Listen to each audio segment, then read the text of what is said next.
చిన్నారి రవి దగ్గర చాలా బొమ్మలు జంతువులు ఉండేవి. ఒక కుందేలు బొమ్మ, ఒక సింహం బొమ్మ, ఒక ఏనుగు బొమ్మ, ఒక కోతి బొమ్మ. పగలు రవి వాటితో ఆడేవాడు. రాత్రి అవి నిద్రపోయిన తర్వాత బొమ్మలు జంతువులు నిజంగా మాట్లాడాయి.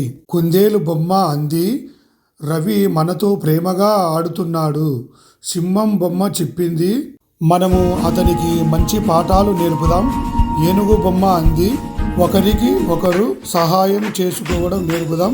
అలా ఒకరోజు రవి తన బొమ్మలను పగలగొట్టకుండా జాగ్రత్తగా పెట్టాడు. అవి చూసి బొమ్మల జంతువులు చాలా సంతోషించాయి.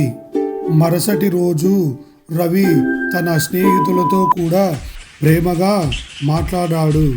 పంచుకోవడం నేర్చుకున్నాడు. ఎవరిని బాధ పెట్టలేదు. బొమ్మలు జంతువులు మౌనంగా నవ్వాయి. స్నేహం, ప్రేమ పంచుకోవడం ఇవే నిజమైన గొప్పతనం. ఈ వీడియో నచ్చితే మన ఛానల్ చిన్న లైక్ చేసి సబ్స్క్రైబ్ చేసుకోండి.